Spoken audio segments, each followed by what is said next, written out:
Nous entamons la deuxième partie de notre vidéo consacrée au génie de Démocrite, et je vous invite à avoir bien en tête la première partie, à l'avoir regardée récemment, car cette vidéo est véritablement le prolongement direct de la première. L'un des aspects les plus étranges, pour nous, mais également pour les contemporains, est la théorie des images. Les particules qui se détachent des objets et qui pénètrent en nous pour faire fonctionner des sens comme l'odorat ou la vision, sont également à l'origine de la pensée dans les théories de Démocrite. Pour Démocrite, nous sommes constamment traversés par un gigantesque réseau d'informations et notre aptitude à nous élever vers le vrai dépend de notre capacité à saisir les images les plus divines qui traversent notre âme. Ces images se forment dans la plus haute région de l'atmosphère, la partie la plus pure du cosmos pour les anciens, celle qui est associée à Athéna. De la même façon que l'on croit parfois reconnaître des formes dans les nuages, pour les atomistes de l'Antiquité, ces simulacres venant du ciel ne proviennent pas d'objets réels. Ce sont en fait des illusions, même si le phénomène de l'illusion est lui bien réel. Il existe pour eux une foule errante de simulacres de toute espèce qui voltigent dans l'air subtil et qui, se rencontrant, forment sans peine les uns avec les autres des tissus comparables à des toiles d'araignée ou des feuilles d'or. Ils sont en effet plus déliés encore que les atomes qui frappent nos yeux et provoquent la vue, puisqu'ils pénètrent par tous nos pores et vont jusqu'aux profondeurs de l'âme subtile, éveiller la sensibilité. Donc ce que nous expliquent les atomistes de l'Antiquité, c'est que les corps physiques réels sont capables de produire des images solides, qui ne peuvent pas pénétrer les corps et qui heurtent nos sens. Ce sont des images stables. Au contraire, on a des espèces d'images beaucoup plus instables qui se forment dans la plus haute partie de l'atmosphère par accident. Et comme la structure atomique de l'image est beaucoup moins ténue, parce qu'elle ne vient pas d'un corps réel, eh bien elle peut pénétrer notre âme. Mais donc la vision de l'esprit et la vision réelle par les sens eh bien, procèdent de processus qui sont assez similaires. Concevoir et sentir sont en fait une seule et même chose, pour Démocrite et les épicuriens. Et ils expliquent le rêve de la même façon. Lorsque nos sens sont éteints, eh bien, ces images continuent de pénétrer en nous et peuvent même nous faire voir des objets qui n'existent pas. Donc les théories démocritéennes impliquent directement que les révélations que les païens croient recevoir des dieux dans les rêves sont des illusions. Démocrite ne nie absolument pas le phénomène psychologique, il en propose une explication rationnelle.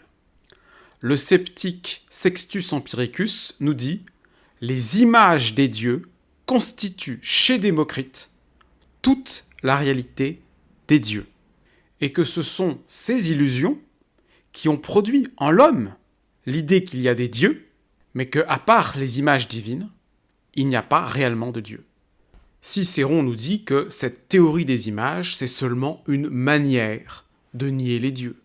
C'est de l'athéisme dissimulé, c'est du firebar avant l'heure. Oui, les dieux existent, mais pas dans le ciel, seulement dans la tête des hommes.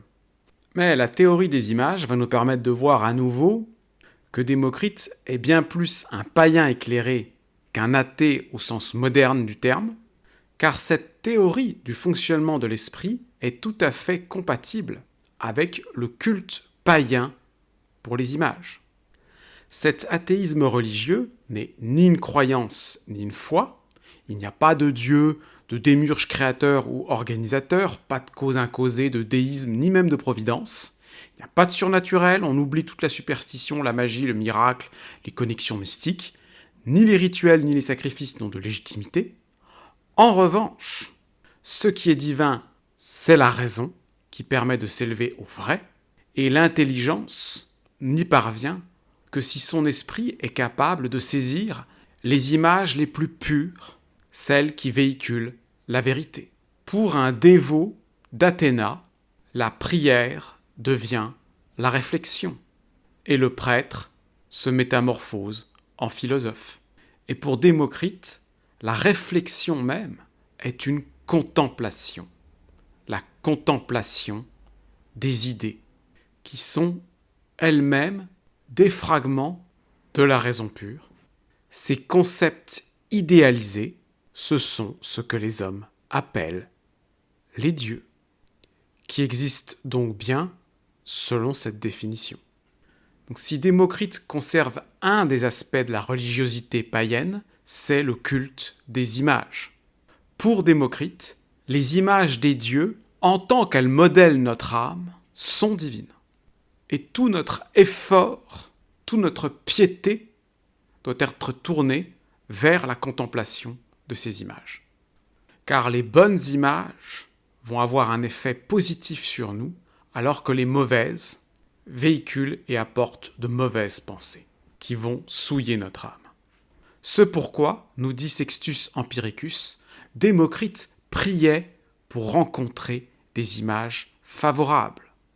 Le mot « prier » ici est une erreur, puisqu'il n'y a pas de Dieu pour vous exaucer, mais il veut bien signifier ici que c'était la forme que la piété avait pour Démocrite. Et Cicéron trouve d'ailleurs ceci ridicule. Il nous dit « Qui peut concevoir pareilles images ? Qui voudra les admirer, juger qu'elles méritent un culte religieux ?»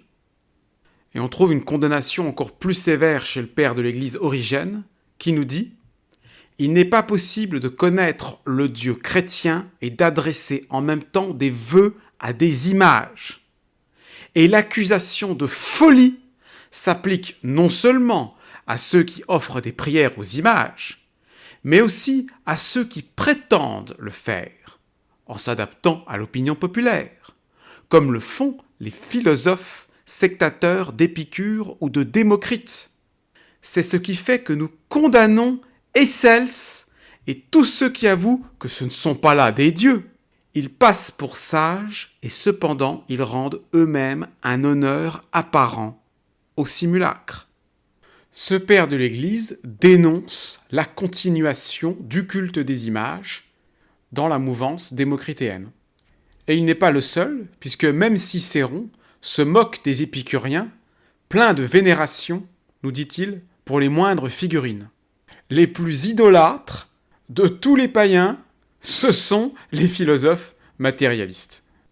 Le poète Lucrèce dénonce la superstition qui effraie au point qu'on n'ose même plus rentrer dans les temples, alors que lui s'y rend librement et sans crainte, l'âme calme et apaisée, pour contempler les images du corps sacré des dieux qui apportent aux hommes l'annonciation de la beauté divine. Et les dieux étant les images, eh bien Épicure nous dit qu'ils ne peuvent pas être perçus par les sens, mais seulement par l'esprit. Il explique que quand un courant sans fin d'images très semblables se forme et se présente à nous, notre esprit tendu s'attache à ce spectacle avec ravissement et notre intelligence conçoit l'idée d'un être bienheureux et éternel, qui représente le modèle idéalisé pour le sage. Donc la contemplation des idées n'est absolument pas un apport du platonisme. Tout cela existait avant chez Démocrite, et Platon proposera seulement un retournement spiritualiste de ces idées qui sont tout à fait également partagées par les matérialistes. Alors, ces idées doivent vous paraître bien étranges, si pas complètement extravagantes. Mais nous verrons que tout ceci est bien plus profond que ça en a l'air, lorsque nous les réexpliquerons dans l'exemple concret et historique de la religion de la Rome antique. Je vous propose maintenant d'examiner rapidement l'épistémologie de Démocrite, qui est, ne le cachons pas, le point qui pose le plus de difficultés aux interprètes modernes, mais également aux hommes de l'Antiquité. C'est un point sur lequel il n'y a pas du tout consensus, qu'on a des témoignages directement contradictoires.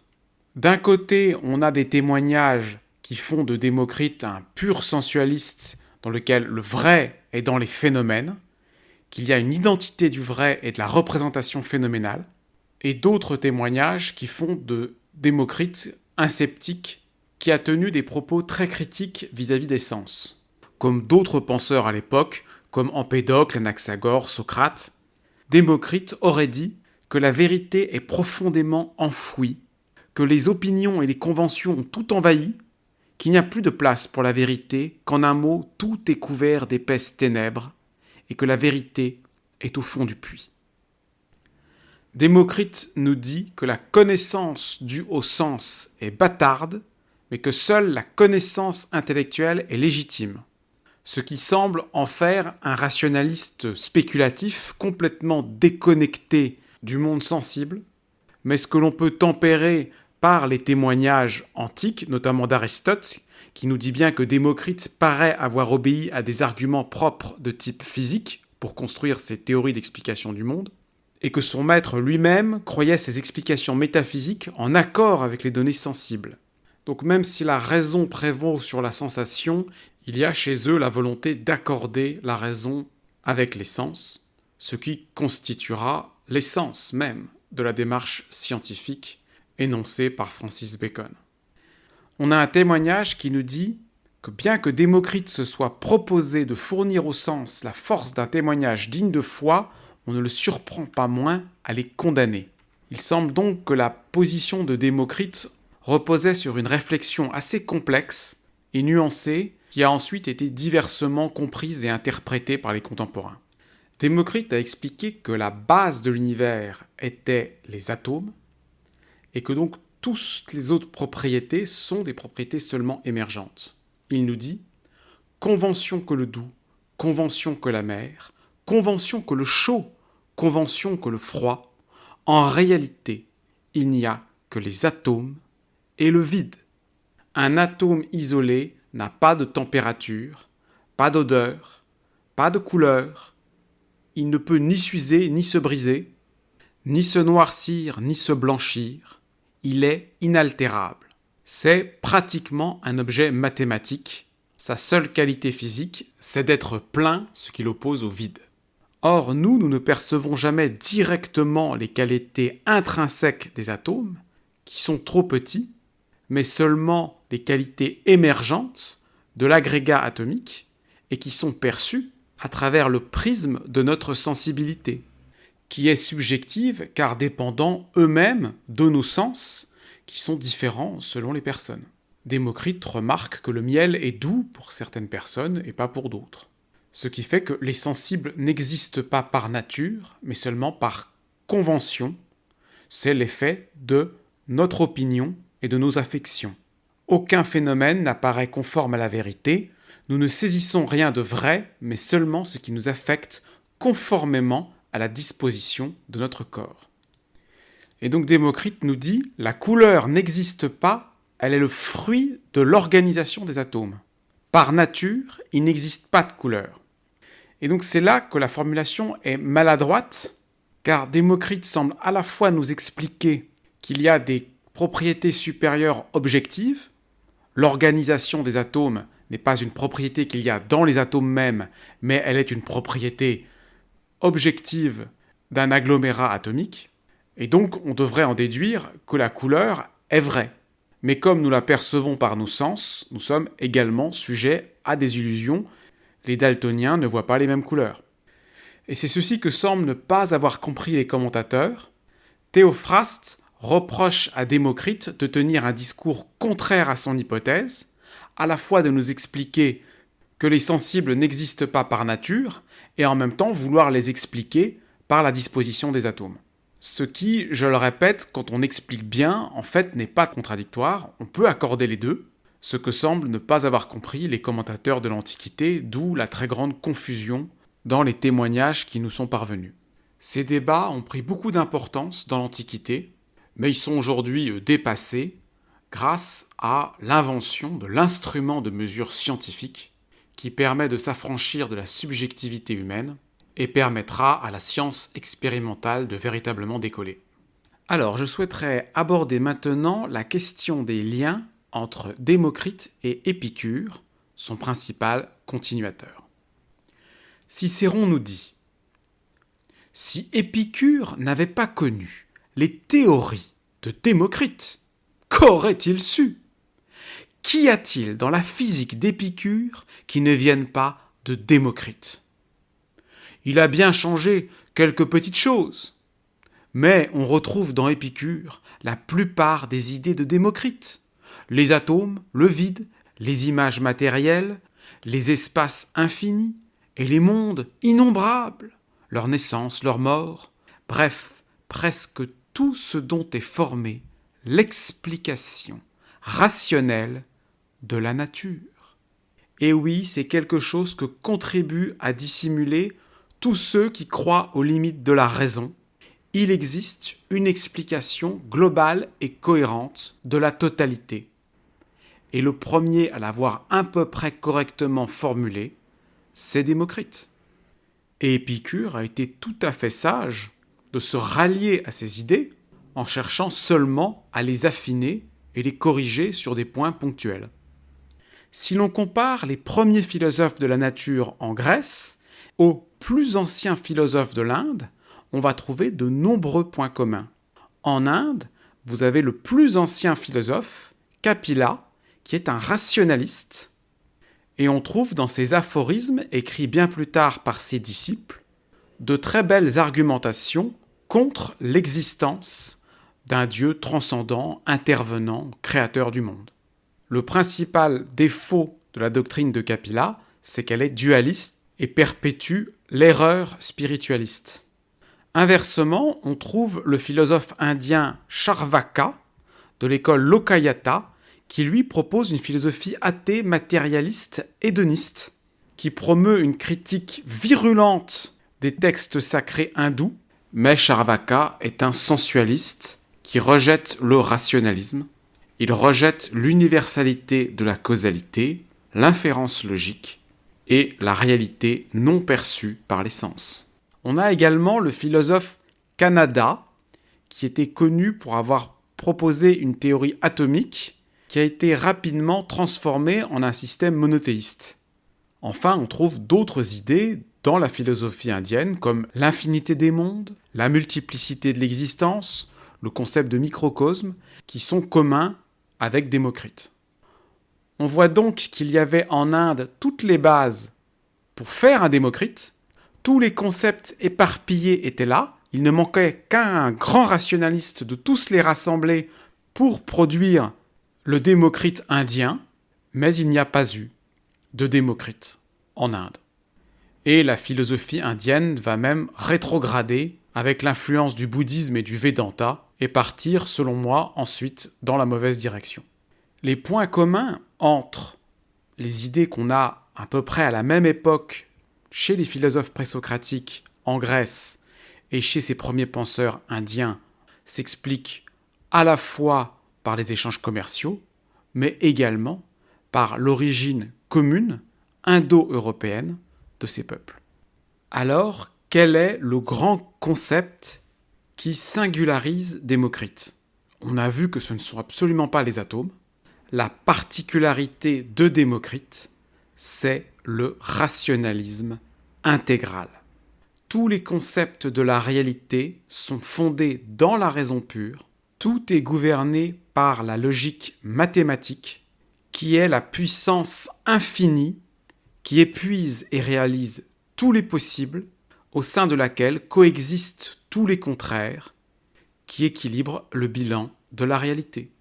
L'infini et la coexistence des contraires étant des concepts d'origine égyptienne et qui forment la base de toute bonne cosmogonie. Si vous étudiez un peu ce que font les physiciens qui travaillent sur l'inflation cosmologique ou d'autres théories pré-Big Bang, avec des univers miroirs contenant autant de matière que d'antimatière, eh bien vous retrouvez ces concepts fondamentaux sous des formes plus sophistiquées. Et si l'ordre cosmique est totalement rationnel, alors la raison humaine est légitime à percevoir le réel et se met à produire des visions cosmiques qui sont l'un des traits caractéristiques de mon courant philosophique. C'est quelque chose que l'on retrouve chez Épicure, Giordano Bruno, Spinoza, Einstein, et qui existait déjà chez Démocrite. Démocrite nous est décrit absorbé dans ses pensées au point de ne même plus se rendre compte ce qui se produit autour de lui. Il se réfugie dans la solitude pour mettre à l'épreuve les impressions de son imagination. Démocrite estimait que la vision fait obstacle à la pénétration de l'esprit, alors que d'autres, souvent, ne voient même pas ce qui est sous leurs pas. Lui voyageait de par tout l'infini, sans se heurter à aucune limite. Car tout ce qui échappe à la vision des yeux relève de la vision intellectuelle. La force de son esprit triompha et s'élança au-delà des remparts enflammés du monde. Il parcourut l'univers infini sur les ailes de la pensée pour revenir, victorieux, nous enseigner la réelle nature des choses. À peine ta sagesse a-t-elle commencé à proclamer avec puissance un système de la nature, né de ton divin génie, aussitôt s'évanouissent les terreurs de l'esprit, s'écartent les murailles du monde. Je vois à travers le vide immense les choses s'accomplir. Devant de telles visions, une joie divine, un saint frémissement me saisisse à la pensée que ton génie contraignit la nature à se dévoiler tout entière. Chantait l'épicurien Lucrèce, qui considérait que son maître Épicure avait parachevé l'impulsion initialement donnée par Démocrite. L'historien de la philosophie Diogène Laërce nous rapporte qu'Épicure s'adonna à la philosophie après avoir lu les livres de Démocrite. Et Plutarque nous raconte qu'Épicure lui-même se proclama longtemps démocritéen, ainsi que d'autres le disent, et même Léontellus, l'un des plus sublimes disciples d'Épicure, en une lettre qu'il écrivit à Lycophron, disant qu'Épicure honorait Démocrite parce qu'il avait le premier atteint un peu de loin la droite et saine intelligence de la vérité, et que généralement tout le traité des choses naturelles s'appelait démocritéen, parce que Démocrite, le premier, était tombé sur les principes et avait rencontré les fondements de la nature. Et Métrodore, le second Épicure, dit ouvertement de la philosophie: si Démocrite n'avait pas ouvert et montré le chemin, Épicure ne serait jamais parvenu à la sagesse. Plusieurs commentaires de l'Antiquité nous montrent que la théorie de Démocrite n'est pas un système finalisé, c'est un programme de recherche encore à achever. Par exemple, Aristote nous dit que Démocrite avait envisagé que les atomes du feu puissent avoir une figure sphérique, ce qui expliquait la forte mobilité de cet élément, mais, nous dit Aristote, Démocrite n'a pas fourni d'explication pour le reste. Démocrite avait perfectionné de très belles hypothèses, mais il était loin d'avoir achevé la compréhension de la physique. De même pour la morale. Cicéron nous dit « tout ce qu'il imagina d'excellent, il fut loin de le porter à sa perfection. Il a même dit fort peu de choses de la vertu, et qui ne sont pas assez développées. » Alors, face aux insuffisances du système de Démocrite, on va avoir d'un côté des épicuriens qui vont vous dire, comme Torquatus, qu'Épicure a repris et réformé très sagement beaucoup de choses dans Démocrite, et de l'autre côté, vous allez avoir des adversaires de l'épicurisme, comme Cicéron, qui vont vous dire que c'était bien mieux chez Démocrite et que tous les apports d'Épicure sont mauvais. Il nous dit « Épicure n'entend rien à la physique dans laquelle il se vante d'exceller. Il fait quelques changements et ajoute quelques traits au système de Démocrite, mais il me semble fort qu'il n'y touche que pour le gâter. Épicure se trompe moins dans les endroits où il suit Démocrite. Démocrite, qui était instruit et habile en géométrie, croit que le soleil est d'une grandeur immense. Épicure lui donne environ 2 pieds, comme Héraclite. et pense que sa véritable grandeur est telle qu'elle nous paraît. Ainsi donc, toutes les nouveautés qu'il apporte sont insoutenables. Le reste de son système est du pur Démocrite. C'est de lui qu'il a pris les atomes, le vide, les images ou espèces sensibles qui nous venant frapper causent non seulement nos perceptions mais toutes nos pensées. C'est de lui aussi qu'il a reçu cette infinité, cette innombrable multitude de mondes qui naît et périssent à toute heure. Et quoique je n'approuve nullement ces imaginations-là dans Démocrite, je ne puis souffrir qu'un homme qui les a toutes prises de lui se fasse le censeur d'un si beau génie que tout le monde admire. Alors nous allons voir que la vérité se situe entre ces deux points de vue. Il y a effectivement des points où Épicure est régressif par rapport à Démocrite, mais il y a d'autres aspects où Épicure a apporté des clarifications, des évolutions et même de véritables transformations qui, avec le recul, sont tout à fait importantes. On a souvent accusé les épicuriens d'ingratitude envers Démocrite, alors qu'ils avaient puisé tout chez lui, et les premiers stoïciens ont même répandu des calomnies, mais dans un ouvrage célèbre de réhabilitation d'Épicure, écrit par Pierre Gassendi, il faisait la démonstration que Démocrite était tenu en haute estime dans l'école épicurienne, même s'il était effectivement critiqué sur de nombreux points.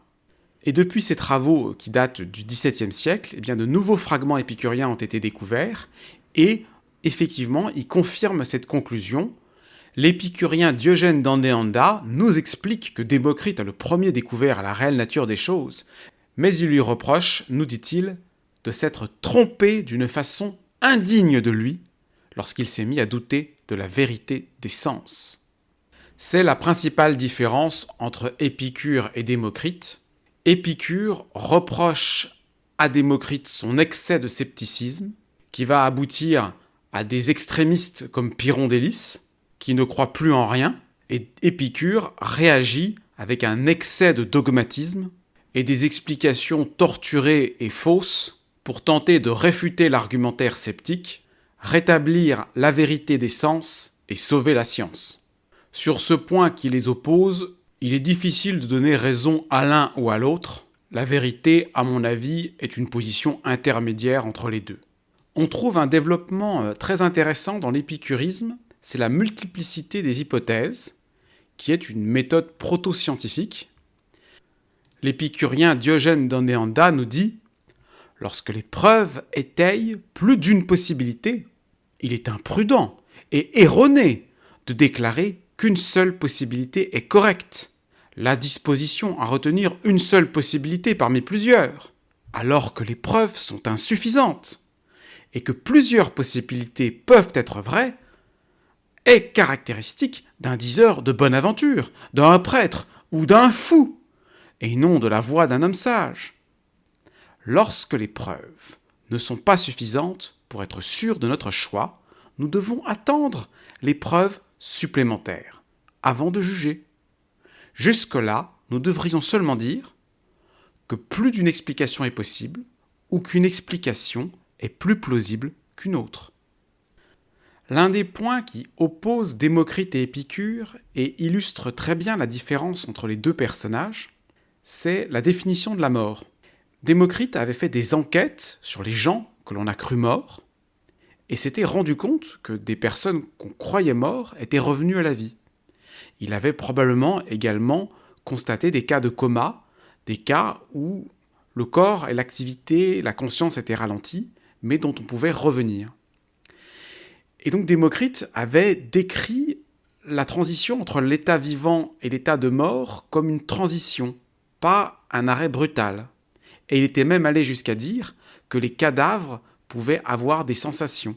Et il existe en effet des réflexes comme le signe de Lazare sur des patients qui sont en état de mort cérébrale. Mais Démocrite, chercheur passionné et excité par sa découverte, n'a pas bien fait attention sur le fait que ces idées pouvaient avoir des conséquences terribles en effrayant et en poussant les hommes à se soucier de leurs cadavres, dont on pouvait redouter l'état futur.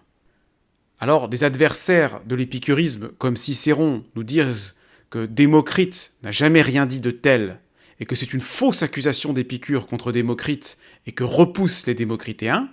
Mais quand on regarde ce qu'ont dit Varron et Aëtius, il semble bien avoir plutôt compris que Démocrite avait proposé des idées de ce genre, avec lesquelles Épicure viendra rompre définitivement en affirmant que l'âme se dissout au moment de la mort et qu'il n'y a plus de sensibilité. Donc on voit qu'ils ont un peu tous les deux raison, notre conception moderne de la mort est celle d'Épicure, mais ce que Démocrite avait dit n'était pas faux en médecine, et ce que Épicure reproche à Démocrite, ce n'est pas tant ce que Démocrite lui-même a dit, mais les inconséquences auxquelles mènent ces idées qui n'ont pas été suffisamment explicitées afin d'éviter toutes les dérives qui vont apparaître à cause de ces insuffisances. Épicure reproche bien moins à Démocrite ses propres idées, auxquelles en fait il est très proche, que les dérives qui vont être possibles à partir de ces idées.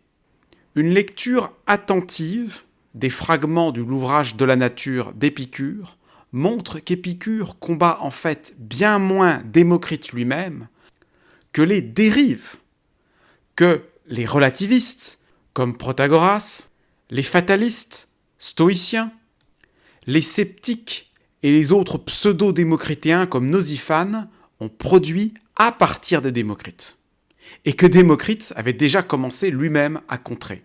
À l'époque d'Épicure, il n'y a plus un seul véritable démocritéen. Il y a énormément de gens qui se réclament de Démocrite et qui peuvent le faire car la doctrine de Démocrite est un système incomplet qui permet des interprétations extravagantes. Il s'agit donc pour Épicure de rompre avec tous ces faux démocritéens, rompre avec toutes ces insuffisances et ces errements qui ont été rendus possibles par les insuffisances du système de Démocrite et qu'il entreprend de corriger.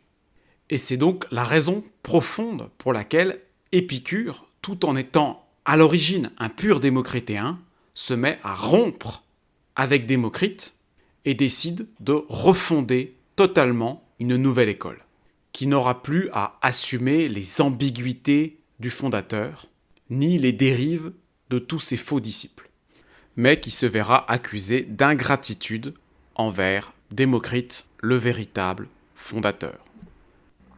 À propos des prêtres imposteurs qui effraient les hommes avec des menaces superstitieuses, Démocrite nous dit « Bien qu'ils ignorent la décomposition de notre nature mortelle, certains hommes, conscients des mauvaises actions dont leur vie est remplie, passent misérablement, en trouble et en frayeur, le temps qui leur reste à vivre, inventant des fables mensongères sur le temps qui fait suite à la mort. Les insensés, qui prétendent détester la vie, n'en veulent pas moins vivre par la crainte de l'Hadès. » Donc on trouve chez Démocrite une dénonciation des menaces superstitieuses, et on trouve même chez l'épicurien Lucrèce la négation de l'enfer. Il nous dit « Cerbère et les furies, et l'enfer, privé de lumière, le Tartare, dont les gouffres vomissent des flammes terrifiantes, tout cela n'existe nulle part et ne peut exister. Pareil aux enfants qui tremblent et s'effraient de tout dans les ténèbres aveugles, c'est en pleine lumière que nous-mêmes, parfois, nous craignons des périls aussi peu redoutables que ceux dont s'épouvantent les enfants dans les ténèbres et qu'ils imaginent tout près d'eux.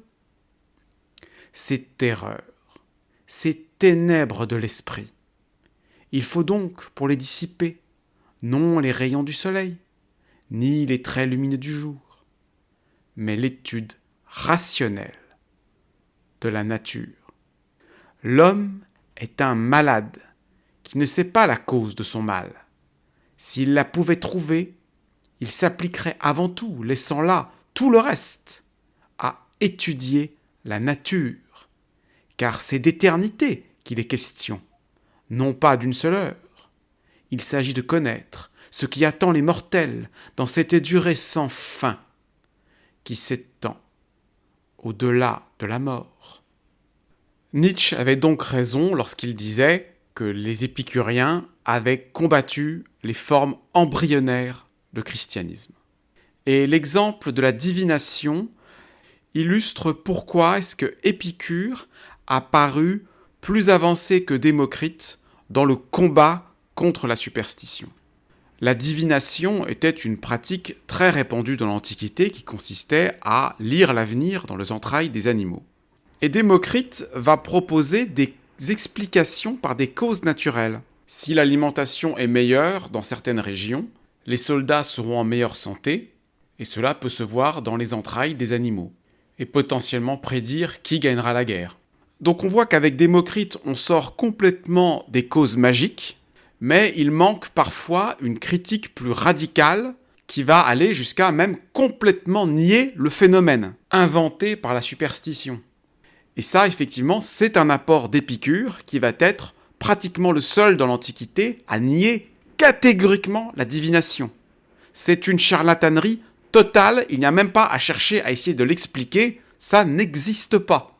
Et donc effectivement, la position de Démocrite était là-dessus insuffisante, parce que est-ce que véritablement, expliquer par des causes naturelles, suffit à nous libérer de la charlatanerie des prêtres ? Donc il y a une radicalité plus prononcée de la critique de la religion et de la critique de la superstition dans l'épicurisme, qui explique pourquoi est-ce que les épicuriens vont considérer qu'Épicure est véritablement celui qui libère l'humanité de la superstition, et que Démocrite a été insuffisant sur ces questions. Cicéron donne d'ailleurs raison à Épicure sur ce point, contre Démocrite. Il nous dit « Quand on supprime ainsi les dieux par un détour, on n'hésite pas, et on a raison de ne pas hésiter à supprimer la divination. Mais si Épicure est conséquent, on ne peut en dire autant des stoïciens. » Lucien de Samosate nous dit « Il eût vraiment fallu un Démocrite, voire Épicure lui-même, ou Métrodore, enfin quelques-uns de ces hommes dont la raison d'acier résiste à ce genre d'étonnement, pour refuser de croire au très habile tour de passe-passe réalisé par les charlatans. » Alors, qui est le plus rationaliste des deux ? Lequel doit-on préférer ? Démocrite ou Épicure ? Eh bien, moi j'aime les deux et je les crois complémentaires. Si vous êtes un chercheur scientifique, exalté par la curiosité, un esprit extrêmement créatif, qui est capable de donner son plein développement à des intuitions géniales, sans se laisser freiner par les quelques problèmes, perturbations et contradictions qui semblent y avoir dans votre système de pensée, parce que ces très grands esprits savent gérer cette instabilité et ont également l'intuition que les problèmes vont disparaître avec une compréhension plus profonde qu'ils n'ont eux-mêmes pas encore complètement réussi à comprendre et à formuler, alors vous préférerez Démocrite. Mais si vous voulez une doctrine stable, claire, pratique et fonctionnelle pour transformer votre âme et conduire votre vie, et qui réunisse suffisamment de force de persuasion pour convaincre les autres autour de vous et peser au point de transformer la civilisation, alors c'est Épicure que vous allez préférer. Donc oui, il y a des vraies différences entre Démocrite et Épicure, mais je crois que les deux sont utiles au monde. Épicure est parfois moins bon que Démocrite sur certaines questions scientifiques, car il a modifié la doctrine pour répondre aux objections qu'Aristote avait formulées contre Démocrite. Et dans ce cadre, il commet l'erreur de faire du poids une propriété fondamentale des atomes, qui leur confère un mouvement de chute dans le vide. Mais on trouve déjà dans l'épicurisme l'idée que tous les corps chutent à la même vitesse dans le vide, quel que soit leur poids. Donc il n'a pas fallu attendre Galilée, 2000 ans plus tard, pour réfuter Aristote. Les épicuriens l'avaient déjà fait dans l'Antiquité. Et c'est à cette occasion qu'Épicure introduit l'idée la plus originale de sa physique, qui est une véritable préfiguration de la physique quantique. C'est ce qu'on appelle le clinamen ou la déviation. C'est une idée dont les témoignages nous disent qu'elle n'existait pas chez Démocrite et qui est réellement un apport d'Épicure lui-même, qui nous dit que lorsqu'un atome chute en ligne droite, il peut s'écarter légèrement de sa trajectoire en des temps et en des lieux indéterminés. Il existe une autre sorte de cause que les chocs et la pesanteur. Il existe aussi ce mouvement aléatoire inhérent aux atomes et qui vient briser le fatalisme des stoïciens.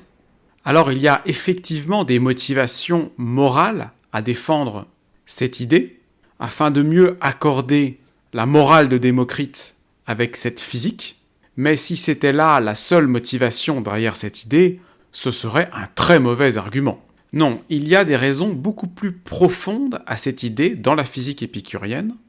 Lucrèce nous dit que la déviation se produit à peine, le moins possible. C'est juste un saut de ligne.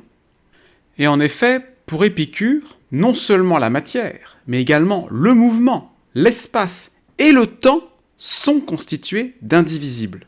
Il existe un temps minimal, c'est ce qu'on appelle aujourd'hui le temps de Planck. Il existe une distance minimale, c'est ce qu'on appelle aujourd'hui la distance de Planck.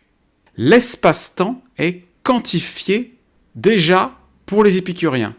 Même si la quantification de l'espace-temps, c'est-à-dire ce qu'on appelle en général les théories de gravitation quantique, sont encore aujourd'hui le Graal de la physique théorique. Les épicuriens expliquent que sans cette déviation des atomes, le monde serait homogène. Puisque tous les atomes tombent à la même vitesse dans le vide, il faut bien, pour qu'il y ait des chocs, qu'à un moment donné, au moins un atome dévie de sa trajectoire. Et il existe un parallèle entre cette idée et la physique moderne, puisque aujourd'hui on considère que les fluctuations quantiques issues du Big Bang expliquent l'hétérogénéité de notre univers, perçue à grande échelle. Démocrite avait simplement décrit l'univers comme un grand tout dans lequel les atomes s'entrechoquaient. L'univers de Démocrite est en mort thermique depuis toujours, et donc la création des mondes à l'intérieur est improbable, quoique pas impossible. Et Aristote avait critiqué cette idée en dénonçant l'absence de cause au mouvement. Donc Épicure pense avoir répondu aux objections d'Aristote, sans avoir eu besoin d'introduire une cause première, un causé, c'est-à-dire un démiurge transcendant. Il est donc tout à fait remarquable de constater que l'introduction de l'atome démocritéen a rapidement conduit les successeurs de Démocrite à utiliser la notion d'indéterminisme en physique, de la même façon que l'introduction de la notion de quanta par Planck sera rapidement suivie de toute l'étrangeté de la physique quantique. Eh bien, je pense que si ce parallèle existe, ce n'est pas simplement par hasard, mais c'est bien parce qu'il y a une raison profonde. Nous avons vu jusque-là à quel point les matérialistes de l'Antiquité avaient réussi à se former des prénotions simplifiées, mais de certains des grands concepts de la science. Ils avaient une compréhension primitive de la sélection naturelle, ils avaient une conception simplifiée du principe de relativité, plus de 2000 ans avant leur redécouverte et perfectionnement par la science moderne. Et il se pourrait bien également qu'Épicure ait compris le principe fondateur de toute la physique quantique dans sa forme la plus primitive. Nous allons donc nous demander comment est-ce qu'un démocritéen de l'Antiquité a pu parvenir à cette idée. Et le premier indice nous est donné par l'un des livres de mathématiques de Démocrite qui portait sur les lignes irrationnelles. Ce terme renvoie très certainement au problème de la diagonale du carré, l'un des problèmes majeurs de mathématiques à l'époque. Cette diagonale mesure racine de 2 pour un carré de côté 1. Or, racine de 2 est un nombre qu'on ne peut pas représenter par une fraction. C'est un nombre qui contient une infinité de décimales. Et donc on se retrouve face à des objets mathématiques extrêmement simples, mais qui sont impossibles à construire dans une physique atomiste.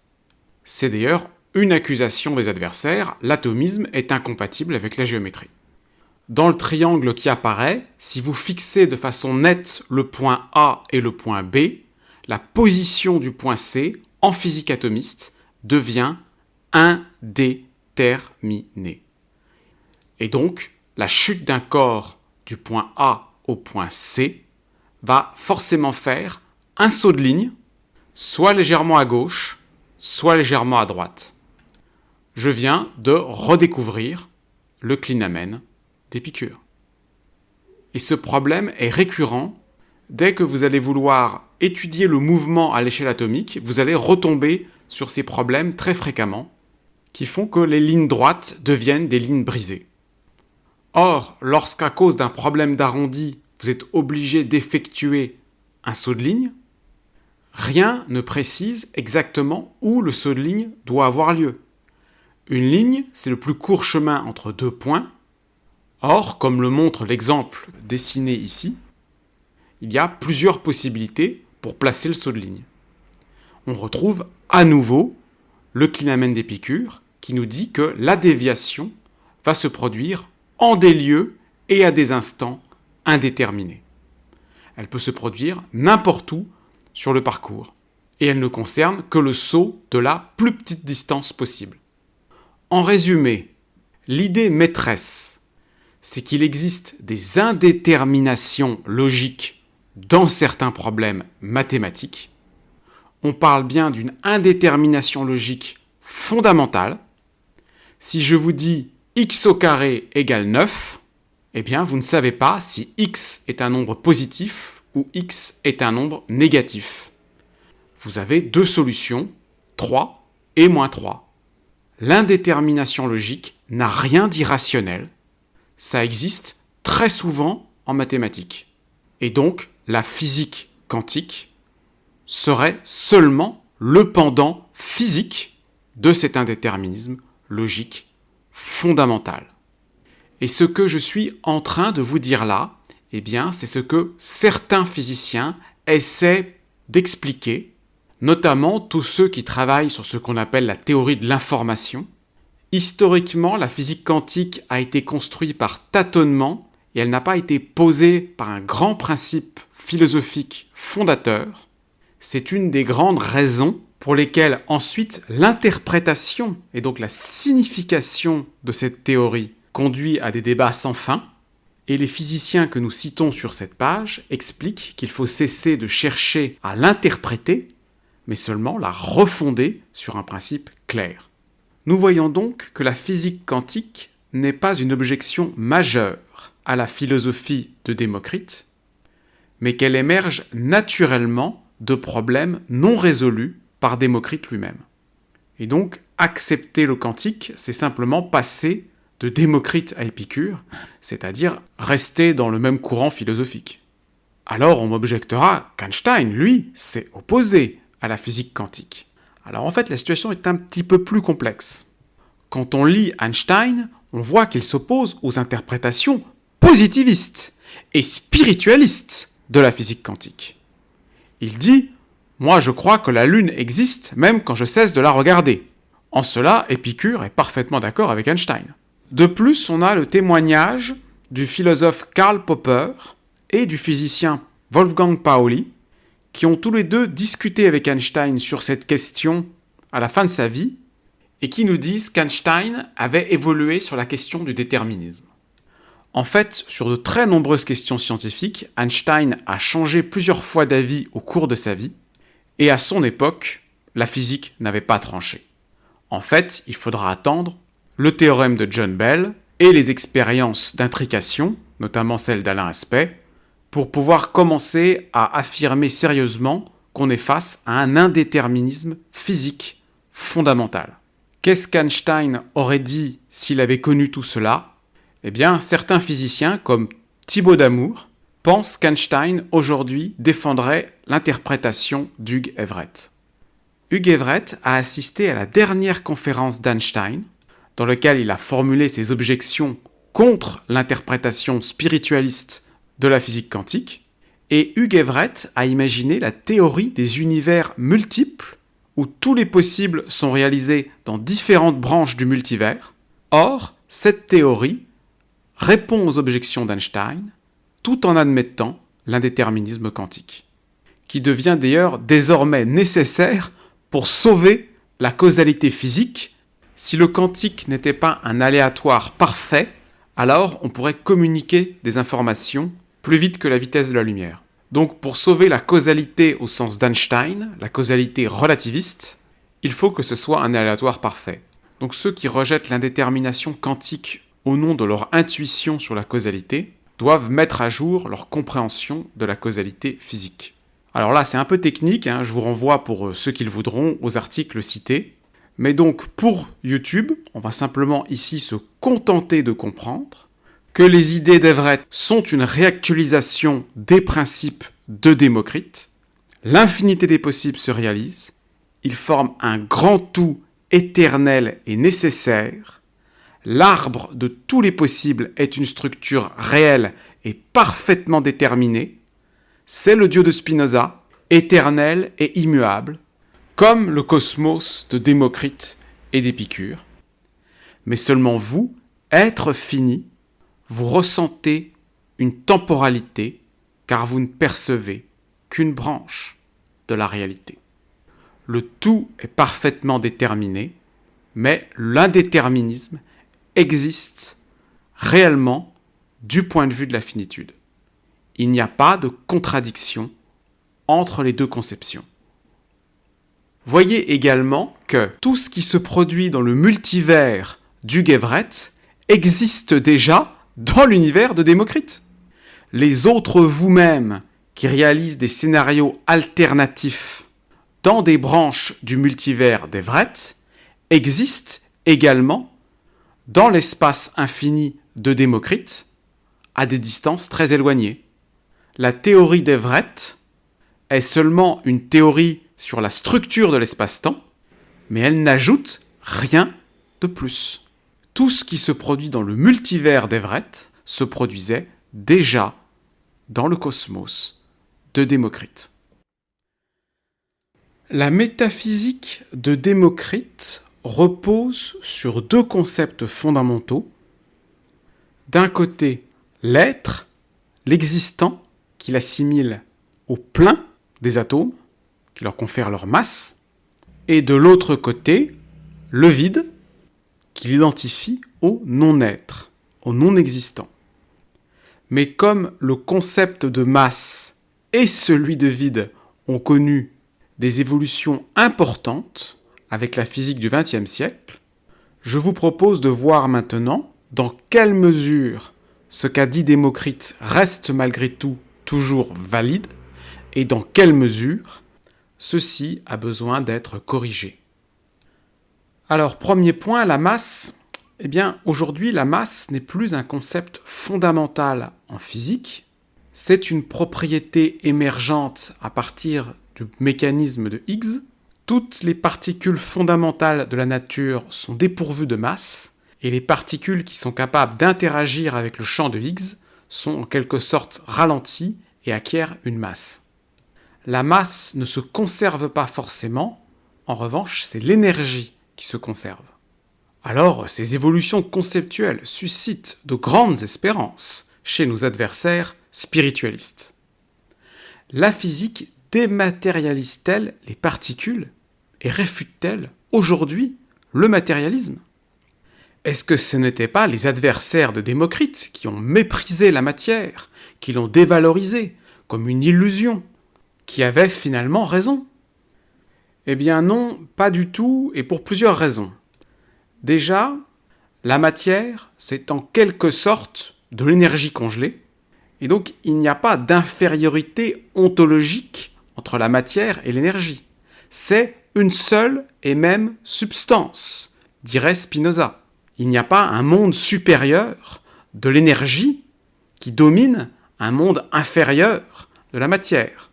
Pour les matérialistes de l'Antiquité, le mouvement est inhérent à la matière, Et donc ils admettaient déjà intuitivement l'équivalence entre matière et énergie, qu'est venue couronner l'équation E égale mc2. Deuxièmement, il faut bien admettre que la physique quantique a découvert des propriétés très matérielles à l'énergie. En effet, une pure forme d'énergie, comme la lumière, est composée de photons sans masse. Or, ces particules poussent les objets qu'elles heurtent, c'est le principe de la voile solaire, et elles peuvent quasiment rebondir entre elles. C'est le phénomène de diffusion lumière-lumière. Ainsi, si l'on entend par matière l'idée que des particules élémentaires interagissent pour donner toutes les propriétés physiques supérieures des objets de notre monde, illustrant ainsi à merveille le paradigme réductionniste du matérialisme, qui veut que le simple engendre le complexe, alors la matière est toujours là en physique. Et après avoir triomphé en chimie, un nouvel atomisme régit désormais également le monde des forces et de l'énergie. C'est la théorie des quanta. Nous avons vu que l'atome de Démocrite dérive du monde mathématique des pythagoriciens, et plus on étudie les composés les plus fondamentaux de la matière, plus les objets perdent progressivement leur qualité physique, et plus on se rapproche d'objets mathématiques. La réalité physique n'est pas le niveau le plus fondamental de réalité, elle est seulement un îlot émergé au sein d'un univers mathématique plus vaste et sous-jacent. De la même façon que le monde vivant est un îlot au sein du monde physique matériel. Et si vous décomposez un être vivant, eh bien vous ne trouverez à l'intérieur que des molécules chimiques composées d'atomes. À l'échelle atomique, le monde vivant et le monde physique sont indiscernables, car les propriétés qui font la vie résultent d'une construction à partir d'objets physiques.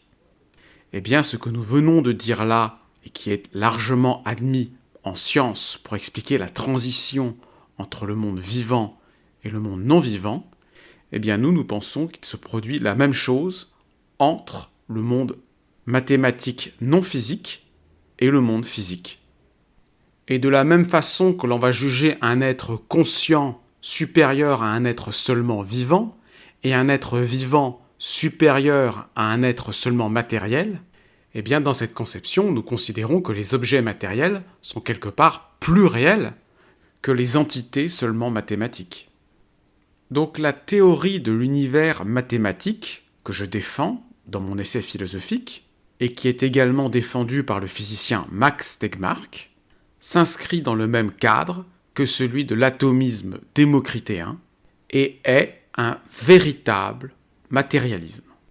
Ce sont des idées que nous sommes assez peu à comprendre et à défendre et qui sont essentielles pour résoudre la question la plus profonde de la philosophie, celle qui tourmente presque tous les philosophes et à laquelle personne ne sait répondre.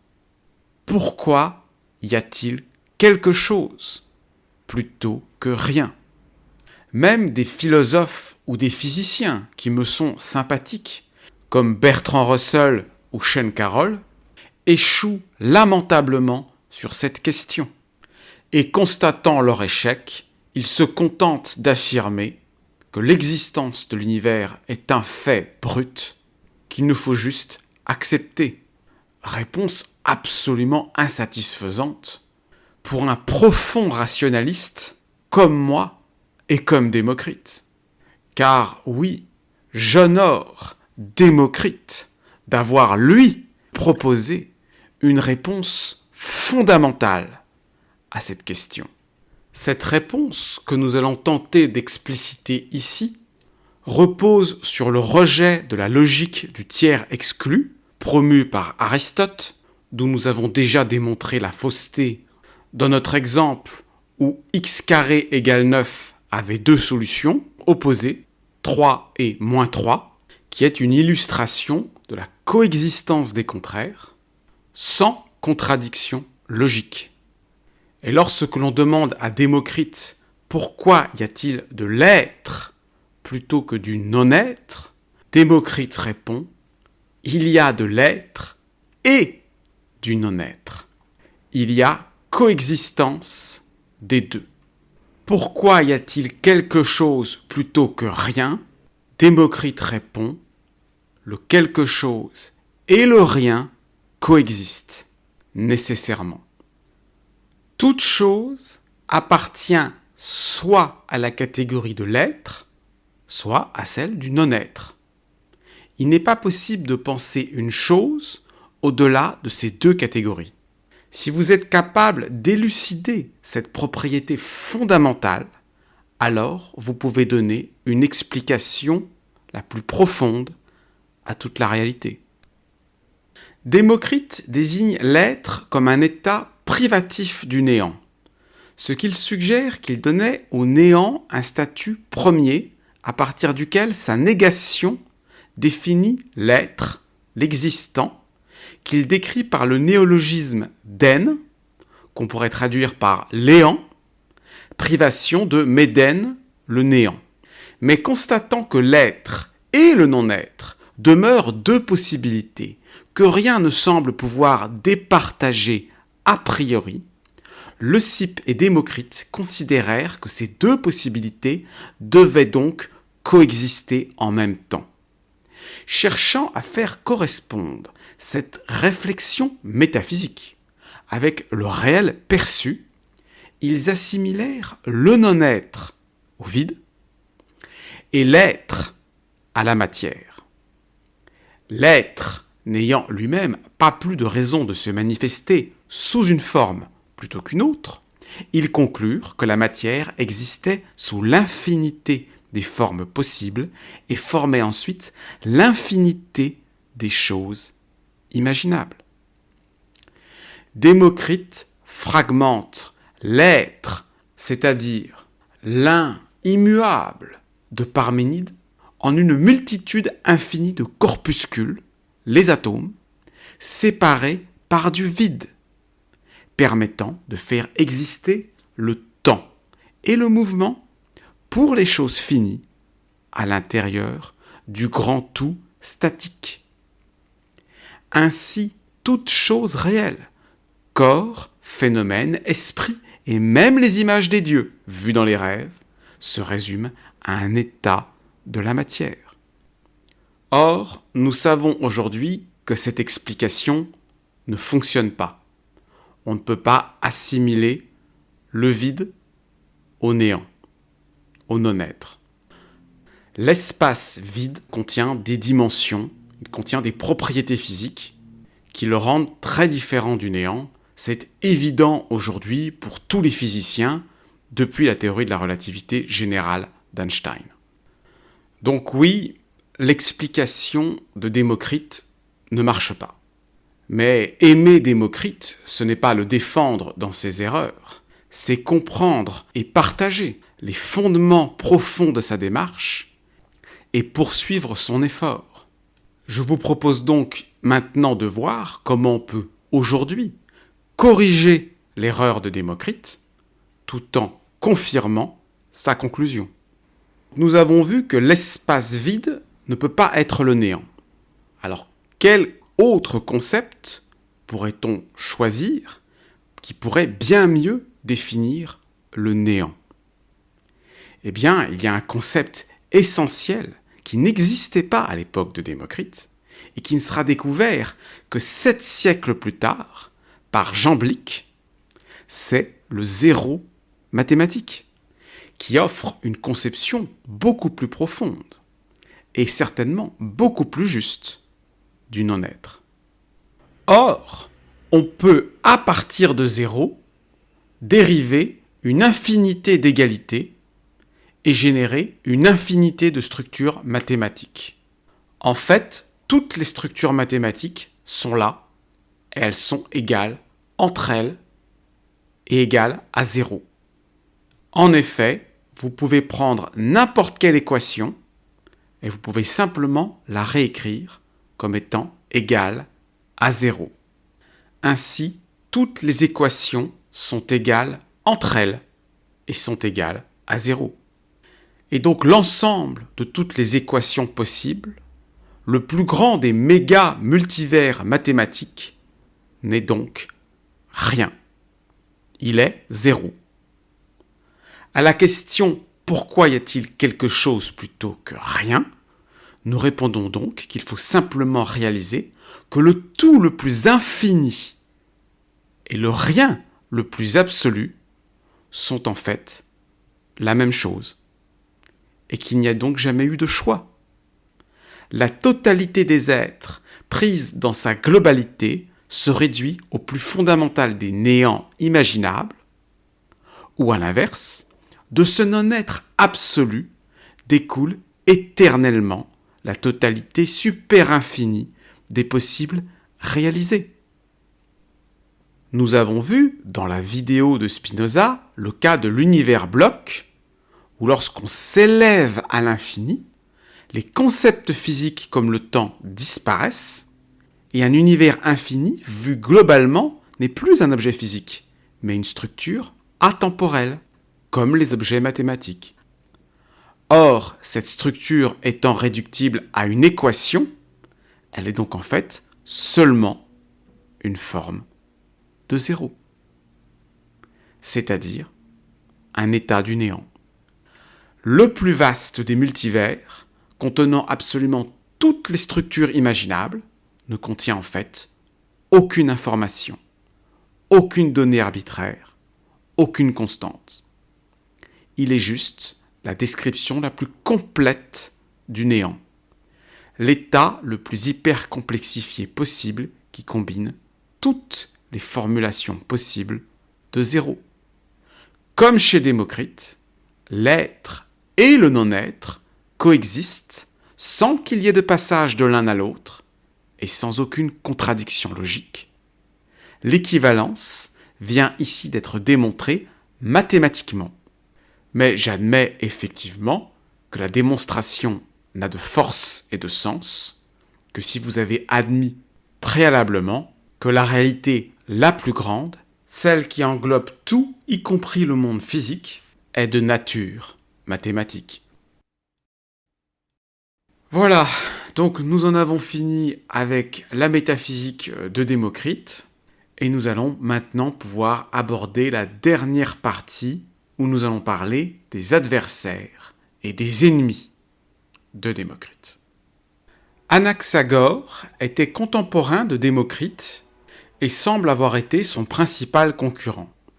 Anaxagore défendait une conception déiste où les dieux ne s'occupent pas des hommes, mais il y avait Dieu, la cause incausée, non mue, à l'origine de toute chose. Mais pour les pères de l'Église, et même pour des philosophes croyants comme Platon et Aristote, les conceptions d'Anaxagore étaient beaucoup trop matérialistes. Aristote dénonce son dieu bouche-trou. Il nous dit « Anaxagore se sert de l'esprit, jouant le rôle d'agent ordonnateur, lorsque surgit une difficulté pour expliquer quelle est la cause qui produit nécessairement quelque chose. Il le fait rentrer de nouveau en scène, alors que le reste du temps, il fait dépendre les causes de toutes les choses plutôt que de l'esprit. » Aristote reproche à Anaxagore d'avoir un dieu qui ne joue aucun rôle, nécessaire dans sa théorie de l'univers. Anaxagore n'en parle et ne l'invoque que lorsqu'il n'arrive pas à expliquer les choses en physicien. Et l'on devine alors le danger qu'il y a, pour les croyants, qu'un physicien meilleur qu'Anaxagore pourrait lui tout expliquer par des causes naturelles sans invoquer l'action magique et providentielle des dieux. Platon, le maître d'Aristote, nous dit que les causes naturelles se classent parmi les causes secondaires, dont Dieu se sert pour réaliser autant qu'il est possible l'idée du meilleur. Ce qui gouverne le monde, c'est la volonté de Dieu.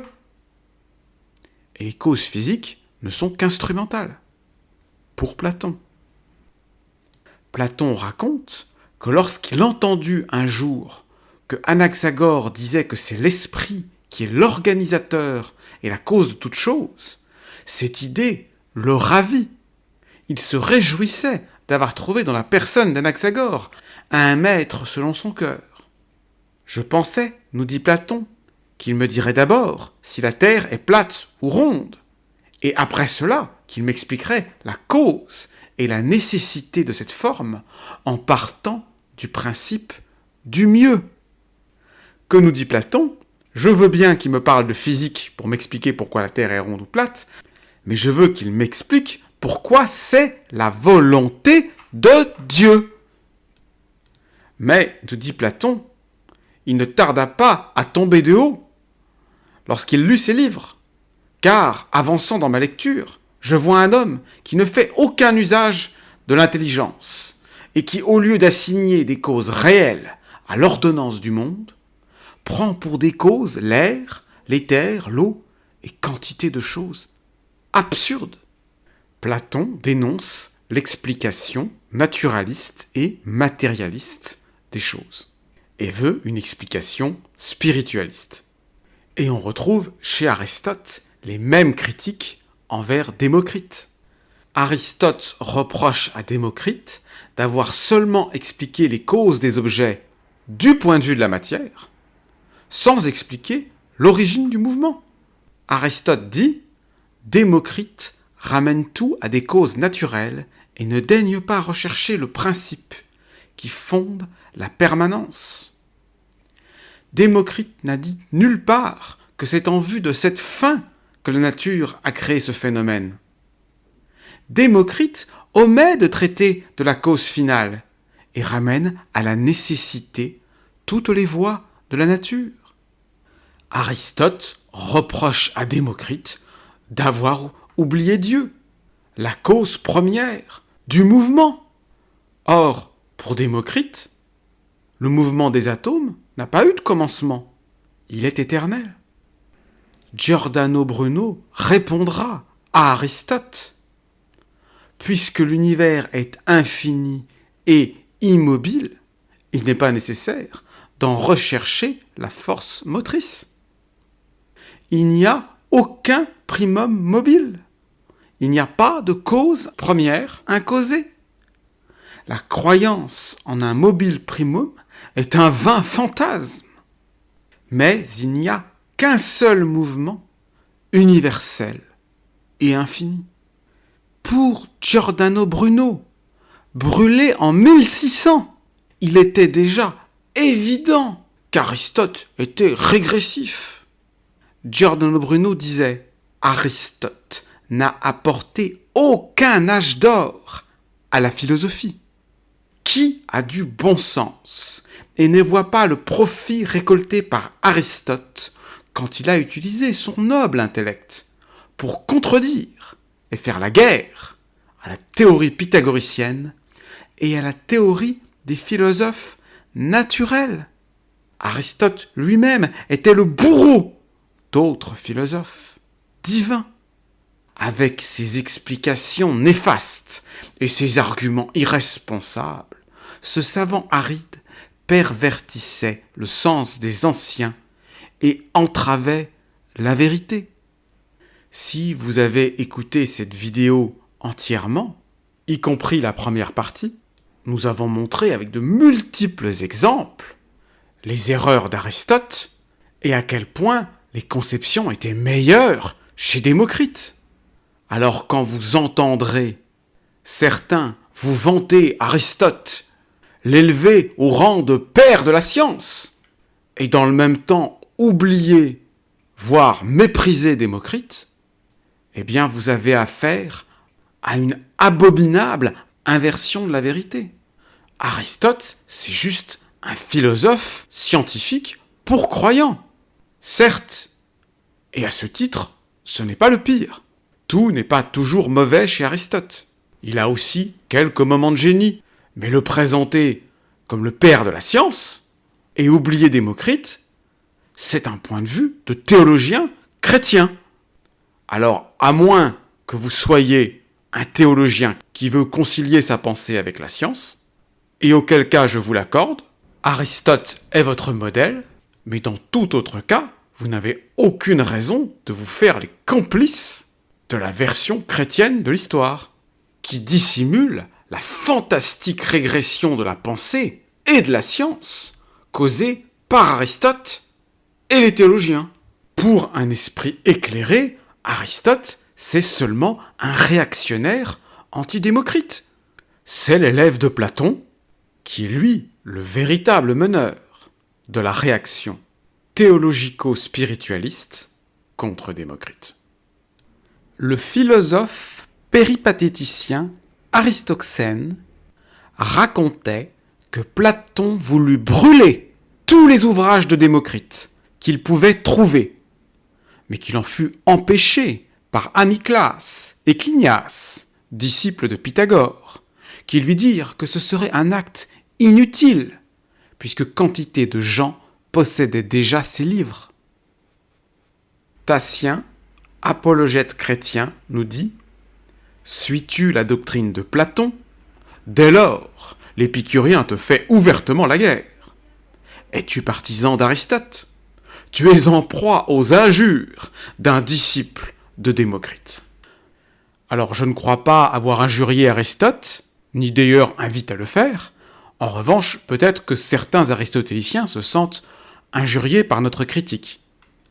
Donc, on a des textes qui nous montrent une opposition vraiment frontale entre, d'un côté, les partisans de Démocrite et Épicure, et de l'autre, ceux de Platon et Aristote. L'historien de la philosophie Diogène Laërce nous dit « Platon, qui a cité tous les philosophes anciens, n'a parlé nulle part de Démocrite, même là où il aurait eu occasion de le contredire, car il savait bien qu'il s'attaquerait alors au meilleur de tous les philosophes. » Et effectivement, Démocrite n'est pas explicitement cité dans l'œuvre de Platon, même s'il y a certains passages où il attaque les matérialistes et qui s'adresse évidemment à Démocrite et ses partisans. Platon nous parle d'un combat de géants pour expliquer l'être et le non-être, et il mentionne une catégorie de penseurs qui, je cite, « rabaissent à la terre toutes les choses du ciel et de l'invisible, et ne saisissent ainsi que grossièrement avec leurs mains des pierres et des arbres. Attachés à tous ces objets, ils nient qu'il n'y ait rien d'autre que ce que les sens peuvent atteindre. Le corps et l'être sont pour eux une seule et même chose. Ceux qui viennent leur dire qu'il y a quelque chose qui n'a point de corps excitent leur mépris et ils n'en veulent pas entendre davantage. » Platon dénonce des gens terribles qu'il a eu maintes fois l'occasion de rencontrer. Alors évidemment, le résumé que je viens de vous lire ne restitue pas bien la pensée de Démocrite, mais ça correspond assez bien à la caricature que les spiritualistes font du matérialisme. Mais le texte où Platon combat le plus clairement les idées de Démocrite, c'est le livre 10 des Lois, à lire de toute urgence pour découvrir la face sombre du platonisme. Depuis l'effondrement de la pensée éclairée à la fin de l'Empire romain, Platon et Aristote dominent complètement le champ de la philosophie antique, mais, et je pèse mes mots, vous n'avez pas compris Platon ni Aristote si vous n'avez pas compris que ce sont des réactionnaires anti-Démocrite. La pensée superstitieuse et magique qui était là depuis la nuit des temps s'est laissée progressivement envahir par la pensée rationnelle qui, pour la première fois avec Démocrite, s'est élevée à une totalité cohérente dont l'autosuffisance éliminait de fait la pensée magique. Platon et Aristote, c'est la révolte théologique après la victoire totale de la raison. Platon et Aristote ne pouvaient pas exister avant Démocrite. Leur pensée n'aurait pas eu de sens avant. De la même façon que nous avons bien expliqué que la pensée de Jésus-Christ n'aurait pas pu se former avant l'adoucissement de l'humanité provoquée par l'épicurisme et la Pax Romana. Il est donc essentiel de ne pas confondre les vraies lumières qui ont apporté le vrai progrès des réactionnaires, rétrogrades, qui ont seulement pris le masque de la raison, de la paix et de la bonté pour les détruire. Et en effet, je vais rapidement montrer ici que la pensée de Platon est le strict opposé de la pensée de Démocrite. Platon, c'est un Démocrite inversé. Alors nous avons vu que pour Démocrite, l'univers est infini parce qu'il n'y a aucun démiurge créateur. Au contraire, Platon nous dit « Ce monde a été formé par la providence du Dieu. L'auteur n'en a fait ni deux, ni un nombre infini. Il est né que ce ciel unique, et il n'en naîtra plus d'autre. » Et Platon veut l'instauration d'un tribunal d'inquisition contre les athées. Il nous dit « Voici la loi que nous porterons sur l'impiété. Si quelqu'un se montre impie, soit en parole, soit en action, celui qui en sera témoin s'y opposera et le dénoncera au magistrat. Il devra passer 5 ans au moins en maison de correction. Pendant ce temps, aucun citoyen ne devra parler avec lui, sauf les magistrats du conseil de nuit, qui s'entretiendront avec lui pour le salut de son âme. Lorsque son temps de prison sera fini, s'il paraît assagi, il vivra avec les citoyens. S'il ne l'est pas, et qu'il soit convaincu de nouveau, il sera puni de mort. Nous avons vu que Démocrite est un matérialiste qui pense que l'âme est quelque chose de corporel. Platon, lui, est spiritualiste. Il nous dit « Le Dieu a fait l'âme avant le corps. » 2000 ans plus tard, lorsque Spinoza rejettera le dualisme de Descartes et niera l'existence des fantômes, l'un de ses détracteurs l'attaquera au nom du fait que les grands philosophes, comme Platon, ont défendu la conception spiritualiste de l'âme. Alors, pour qui vous prenez-vous, monsieur Spinoza ? Ce à quoi Spinoza a répondu « L'autorité de Platon, d'Aristote, etc. n'a pas grand poids pour moi. J'aurais été surpris si vous aviez allégué Épicure, Démocrite, Lucrèce ou quelques-uns des atomistes ou partisans des atomes.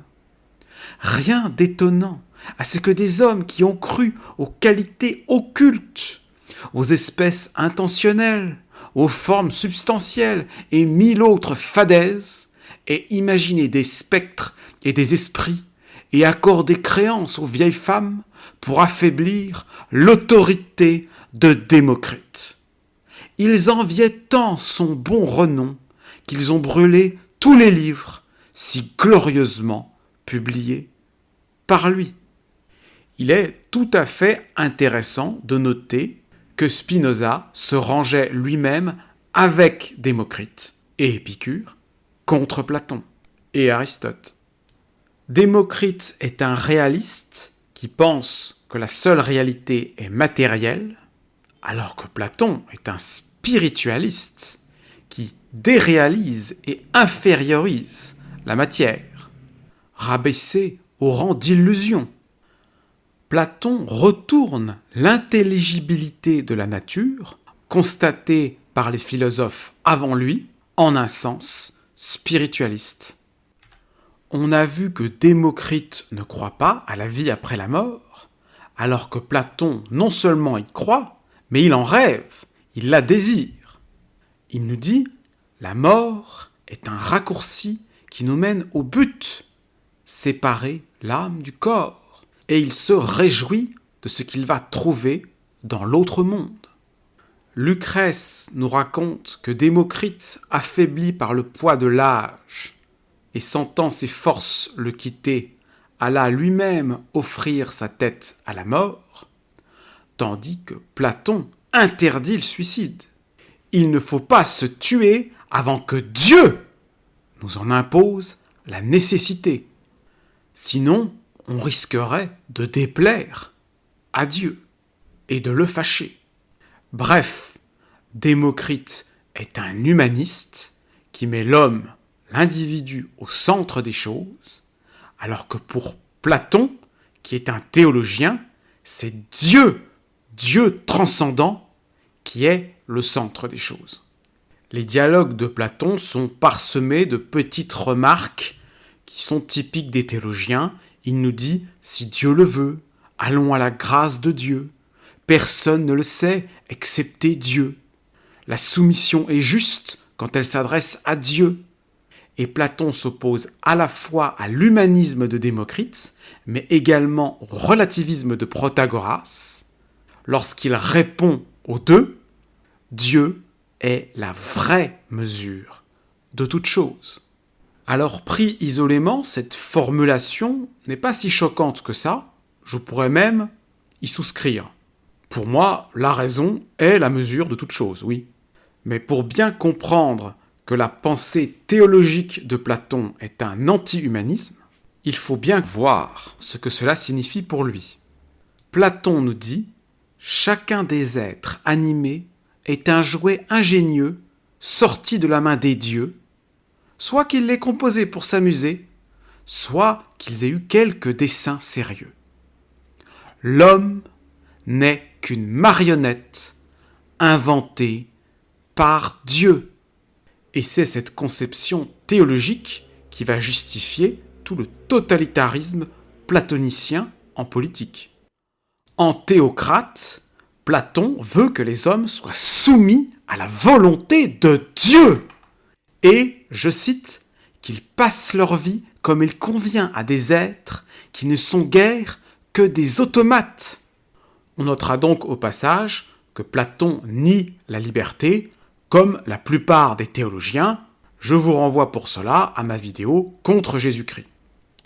Et Platon, qui anticipe toutefois la désapprobation du lecteur, fait réagir son autre personnage « Tu ravales bien bas la nature humaine ». Mais Platon ne retire pas sa conclusion. Il nous dit « Si j'ai parlé comme je l'ai fait, c'est sous l'impression que me cause la vue de la divinité. Je te passe donc que le genre humain n'est point méprisable, si cela te fait plaisir, et qu'il mérite quelque attention. » Démocrite invite à des plaisirs mesurés, alors que Platon méprise les plaisirs corporels. Le corps est le tombeau de l'âme. Les vrais philosophes se gardent de toutes les passions du corps, leur résistent et ne s'y abandonnent pas. L'âme du philosophe méprise profondément le corps, le fuit et cherche à s'isoler en elle-même. C'est à ce but que les vrais philosophes et eux seuls aspirent ardemment et constamment. Le philosophe s'entraîne à vivre dans un état aussi voisin que possible de la mort. Donc vous voyez que les moines chrétiens n'ont rien inventé. Tout ce fanatisme était déjà chez Platon et chez les pythagoriciens. Démocrite a écrit de nombreux ouvrages sur l'art et la musique, alors que Platon, lui, veut exclure les artistes de sa cité idéale. Démocrite considère que la loi est seulement un contrat entre les hommes pour ne point se nuire, alors que Platon refuse complètement cette conception et veut que les lois soient perçues comme une lettre venant de Dieu. Il nous dit « Est-ce un Dieu ou un homme à qui vous rapportez l'établissement de vos lois ?» « C'est un Dieu, oui, un Dieu !»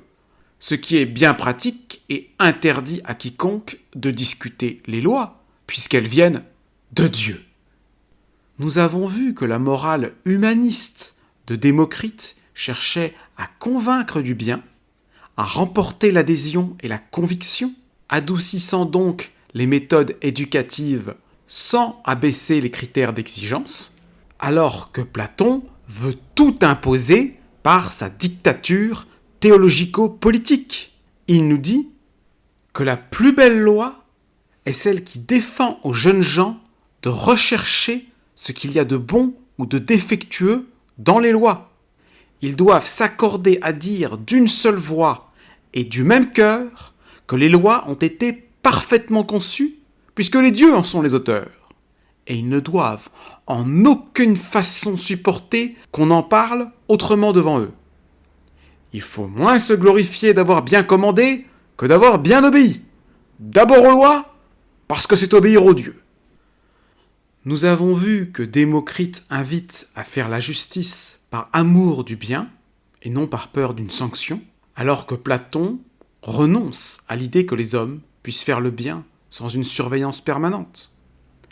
Les premiers dialogues de Platon défendent l'idée que le bien est à rechercher pour lui-même, mais cette thèse est par la suite critiquée pour justifier l'introduction des mesures autoritaires préconisées dans la République puis dans les lois, où Platon nous dit « Personne n'est juste volontairement, mais seulement par contrainte », pour justifier le système de surveillance totalitaire dont il rêve, et que l'Église catholique a mis en œuvre lorsqu'elle a pris le contrôle de l'Empire romain. Platon prend l'exemple de l'anneau de Gygès qui permet de devenir invisible et d'échapper à la justice, et nous dit que si celui qui était disposé de ce pouvoir ne consentait jamais à commettre l'injustice ni à toucher au bien d'autrui, il paraîtrait le plus malheureux des hommes et le plus insensé à ceux qui auraient connaissance de sa conduite. Raisonnement qui est directement réfuté dans les maximes de Démocrite, qui lui défend le point de vue contraire. Nous avons vu qu'il existe des textes où Démocrite dénonce l'exploitation de l'homme par l'homme. Il dénonce ceux qui s'enrichissent en pratiquant l'esclavage. Nous avions vu dans notre vidéo sur l'inversion des valeurs qu'Aristote nous disait qu'il existait des philosophes qui dénonçaient l'esclavage à son époque, sans citer leur nom. Or, on retrouve des propos anti-esclavagistes chez les sophistes, dont le premier d'entre eux est un ancien disciple de Démocrite, et on trouve un adoucissement voire même un rejet complet de la pratique de l'esclavage chez les épicuriens, qui sont les principaux continuateurs de Démocrite. On trouve chez l'épicurien Diogène d'Anéanda l'idéal d'une cité utopique où les hommes sages subviennent à leurs propres nécessités sans utiliser d'esclaves. On a donc bien une tradition anti-esclavagiste qui remonte à Démocrite. Démocrite dénonçait le traitement inhumain des esclaves, ce qui a, dans un premier temps, conduit à l'adoucissement de cette pratique, une évolution qui scandalise Platon et contre lequel il réagit. Platon nous dit « Quand un esclave a manqué, il faut le punir et ne pas s'en tenir à de simples réprimandes, comme on ferait avec un homme libre, ce qui le rendrait plus insolent. Toute parole adressée à un esclave doit être un ordre absolu. Et il ne faut point jouer avec ses esclaves, soit hommes, soit femmes, comme le font beaucoup de gens, qui rendent ainsi sottement leurs esclaves plus délicats. Il ne saurait y avoir d'amitié entre les esclaves et les maîtres, ni entre les gens de rien et les gens de mérite. Il n'y a rien de sain dans une âme d'esclave. Donc moi, j'affirme, à travers les arguments qui ont été exposés dans cette vidéo, la supériorité non seulement scientifique, mais également morale de Démocrite sur ses adversaires théologiens, à commencer par Platon et Aristote. Oui, j'insiste, le matérialiste athée Démocrite est moralement supérieur aux croyants Platon et Aristote. C'est parfaitement démontrable par les textes, et cela mérite d'être souligné afin de réfuter la prétendue supériorité morale des croyants sur les athées, qui volent ici en éclats de façon flagrante. Nous avons vu que Démocrite est plutôt favorable à la démocratie, alors que Platon a horreur de la démocratie et veut contrôler le peuple avec des méthodes fascistes. Il nous dit « Ce qui importe le plus, c'est qu'il n'y ait personne, ni homme ni femme, qui échappe à l'autorité d'un chef et qui s'accoutume, soit dans les combats sérieux, soit dans les jeux, à agir seul et de son chef. Mais que toujours, en paix comme en guerre, tout le monde ait les yeux sur le chef, le suive et se laisse gouverner par lui. Jusque dans les plus petites choses. Que par exemple, lorsqu'il le commande, on s'arrête, on marche, on s'exerce, on prenne un bain ou un repas.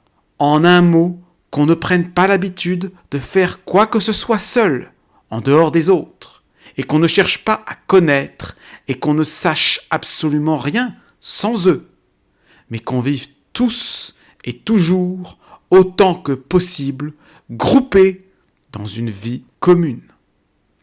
Il faut extirper de la vie entière de tout homme l'indépendance.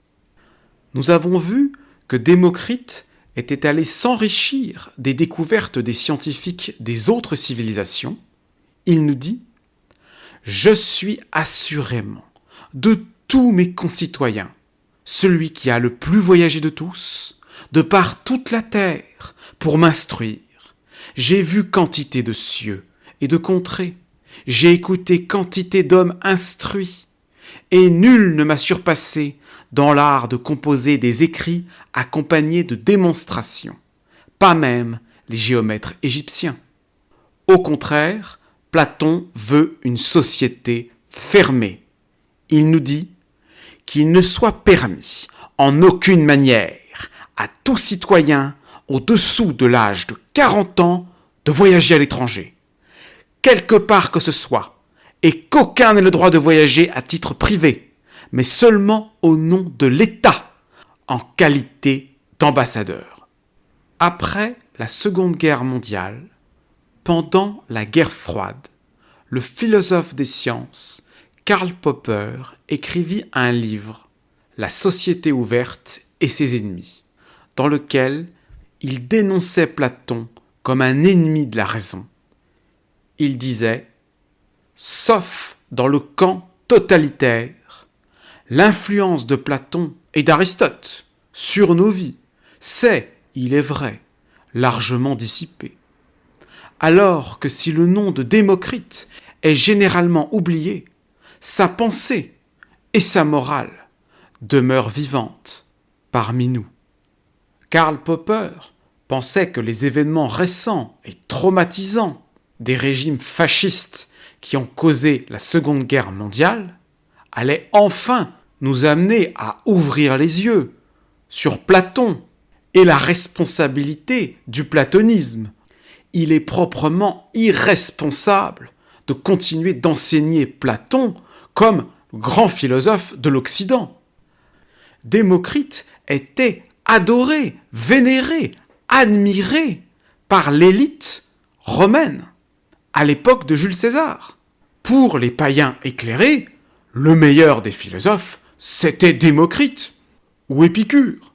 On trouve de nombreuses occurrences de Démocrite chez des auteurs du début de l'Empire romain comme Horace ou Juvénal, qui ne sont pas des philosophes. Ce qui montre à quel point Démocrite était connu de tous. Et si l'Empire romain ne s'était pas effondré à cause du christianisme, aujourd'hui, avec le recul de la science, il serait évident que c'est Démocrite qui incarne le génie de l'Occident. Mais les judéo-chrétiens, avec la complicité de Constantin, ont détruit le génie antique.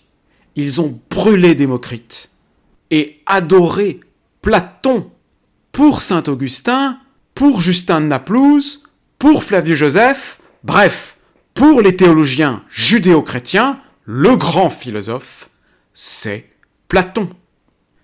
Et donc, faire l'éloge de Platon et oublier encore aujourd'hui Démocrite, c'est se rendre complice de la malfaisance et des crimes des ennemis de la raison. C'est aussi souvent simplement agir par conformisme, mais qui est une faute gravissime pour ceux qui se revendiquent ou se croient philosophes.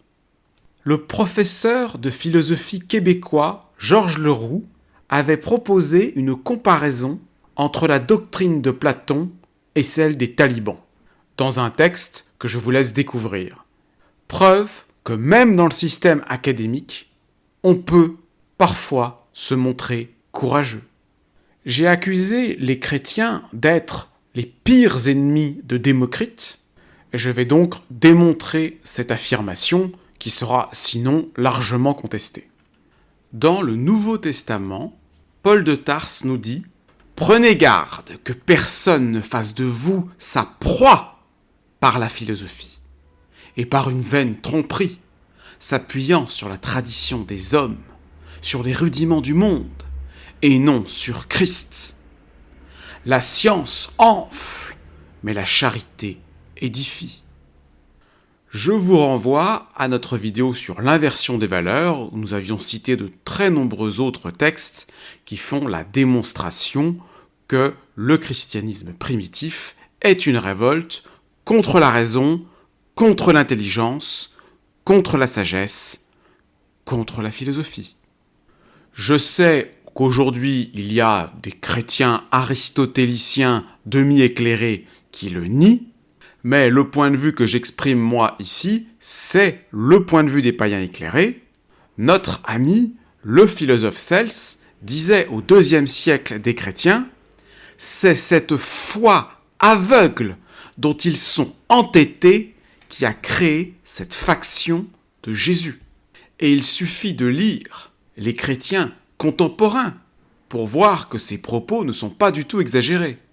Tatien, apologète chrétien du IIe siècle et élève du premier père de l'Église, Justin de Naplouse, avait composé une synthèse des évangiles dont on a retrouvé des fragments jusqu'en Chine et est un ennemi de la raison, de la science et de tout l'esprit démocritéen. Tatien écrit « Certains philosophes qui croissent comme le corbeau se contentent de définir l'homme comme un animal doué de raison, capable d'intelligence et de science. On pourrait en dire autant des bêtes. » Tatien dénonce l'astronomie scientifique. Il nous dit « Comment croirais-je celui qui me définit le soleil une masse de feu et la lune une autre terre ? De quelle utilité peuvent être le style attique, les arguments des philosophes, les probabilités des syllogismes, la mesure de la terre, la position des astres et le cours du soleil ?» On trouve également chez Tatien une dénonciation des principes matérialistes de la médecine.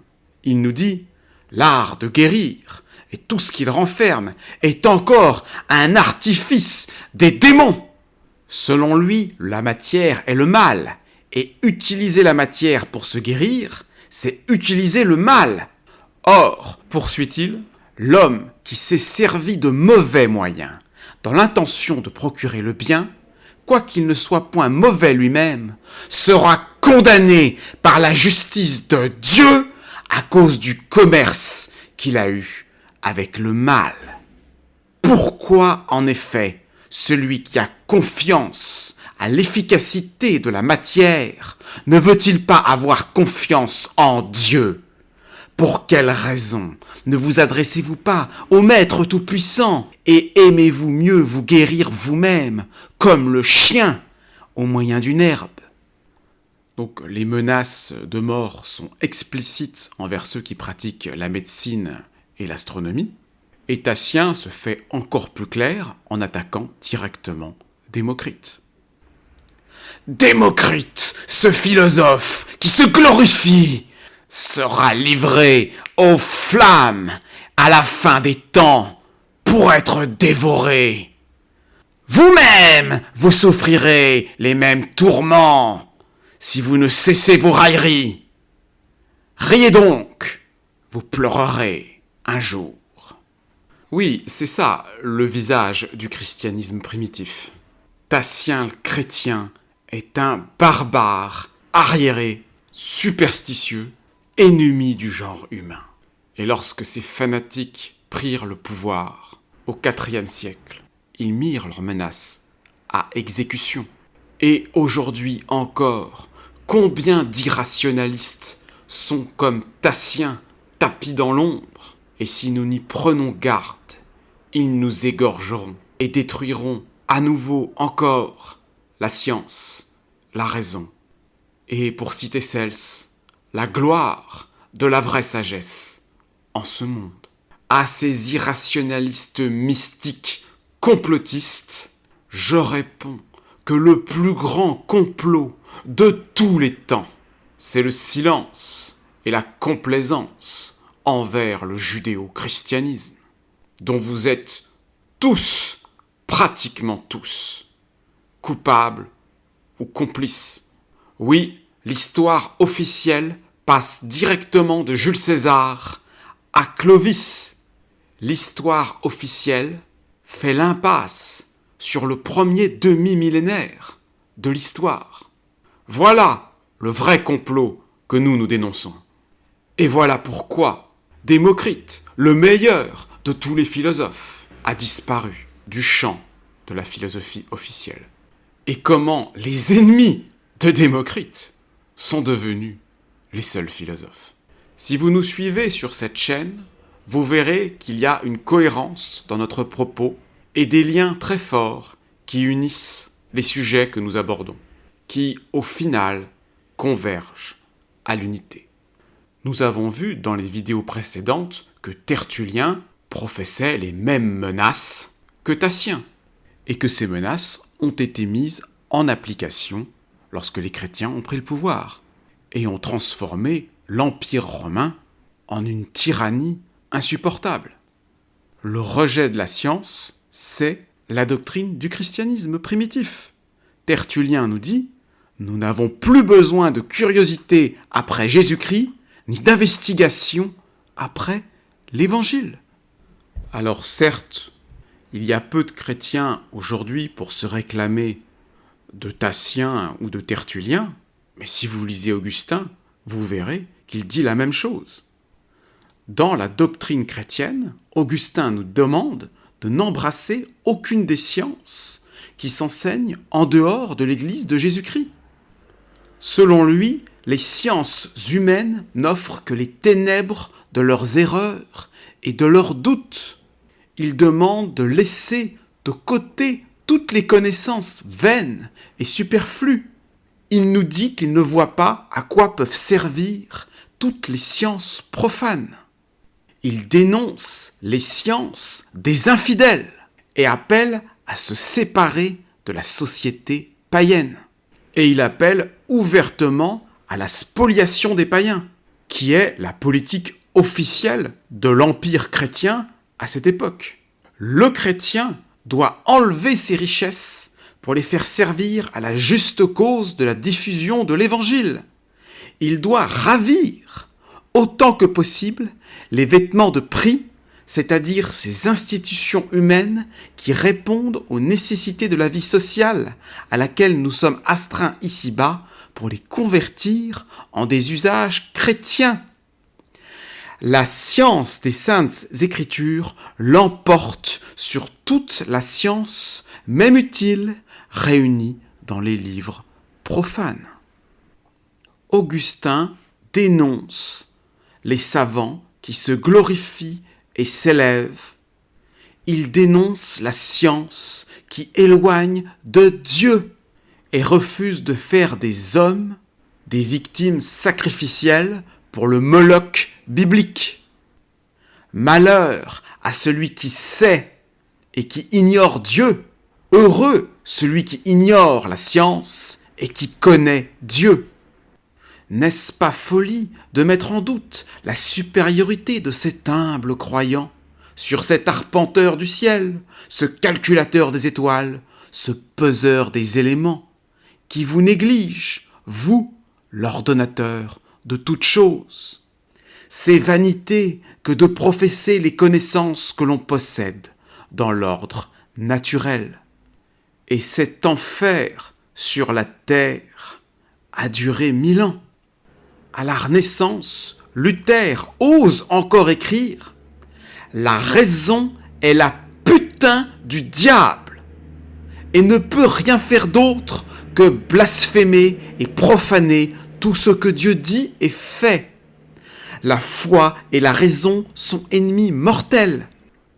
La raison est la putain du diable, une putain mangée par la gale et la lèpre, qu'on devrait fouler aux pieds et détruire, elle et sa sagesse. Elle mériterait l'abominable, qu'on la relègue dans le lieu le plus sale de la maison, au cabinet. La raison est contraire à la foi. Chez les croyants, la raison doit être tuée et enterrée. Il est impossible de faire s'accorder la foi avec la raison. Tu dois abandonner ta raison, ne rien savoir d'elle, l'anéantir complètement, sinon tu n'entreras jamais au ciel. Et de façon tout à fait remarquable, Luther identifie Démocrite et Épicure comme les inspirateurs des philosophes contemporains qu'il combat. Il nous dit « Je lis notre Érasme. C'est un Démocrite et c'est un Épicure. C'est un subtil railleur de la religion. Vous empestez Lucien et votre haleine à l'odeur répugnante et soularde d'Épicure. Érasme a été infecté de doctrines épicuriennes à Venise et à Rome. Érasme est ennemi de la véritable religion, l'adversaire déclaré de Jésus-Christ, l'image complète et fidèle d'Épicure et de Lucien.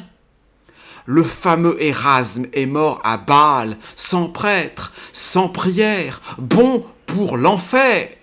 Il n'a demandé ni la présence d'un prêtre, ni les sacrements. Il a vécu et il est mort comme un autre Épicure, sans prêtre et sans consolation. Il est en enfer. Donc ces textes démontrent à nouveau l'importance extraordinaire de Démocrite et d'Épicure, qui ont véritablement infusé partout dans la civilisation occidentale.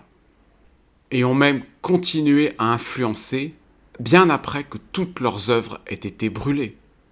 Démocrite est le père de mon courant philosophique, le père du rationalisme intégral. Les meilleurs penseurs, selon moi, ce sont en quelque sorte les continuateurs de Démocrite. Et tous ceux que je combats sont les ennemis de Démocrite. Et pourtant, nous sommes peu à savoir aimer Démocrite en ce monde. Et je le prends comme un honneur et un plaisir pur d'avoir eu l'opportunité de servir et de faire revivre la mémoire de Démocrite dans ce monde égaré, avant que de par les étoiles, nous soyons à nouveau réunis. L'esprit démocritéen a certes connu une renaissance à travers les sciences, mais l'on ne peut pas se satisfaire de laisser la liberté aux démocritéens seulement dans les sciences et de laisser aux théologiens l'histoire, la philosophie et tout le reste. L'Occident doit tout à Démocrite et à l'esprit démocritéen, sans lequel il ne serait rien. Or, une civilisation qui ne sait pas honorer ses dieux est une civilisation malade. Il nous faut donc préparer une révolution de plus grande ampleur, une transformation philosophico-religieuse, une renaissance qui aille enfin jusqu'au bout et nous permettre de restaurer le paganisme éclairé et d'anéantir la respectabilité des ennemis de la raison, qui sont aussi les ennemis de Démocrite. Eh bien, merci d'avoir suivi cette vidéo riche et très complexe. C'est beaucoup de travail de préparation, donc les vidéos ne sortent pas à un rythme élevé. Je suis désolé, mais je peux pas faire autrement. Si vous voulez découvrir la pensée de Démocrite par vous-même, je vous conseille de commencer par le poème de Lucrèce. C'est vraiment le texte le plus agréable, le plus complet, le plus accessible. Les fragments de Démocrite, ça nécessite déjà une bonne immersion dans la philosophie antique pour comprendre ce que Démocrite pensait derrière des commentaires d'adversaires, c'est plus difficile. Il est à mon avis difficile d'assimiler toutes les notions qu'on a abordées dans cette vidéo simplement avec une seule écoute. Le cerveau a besoin de temps pour intégrer des idées nouvelles. Aussi, je vous conseille de compléter le visionnage de mes vidéos par la lecture de mon essai philosophique qui est disponible gratuitement. Voilà, je vous dis à bientôt pour la suite.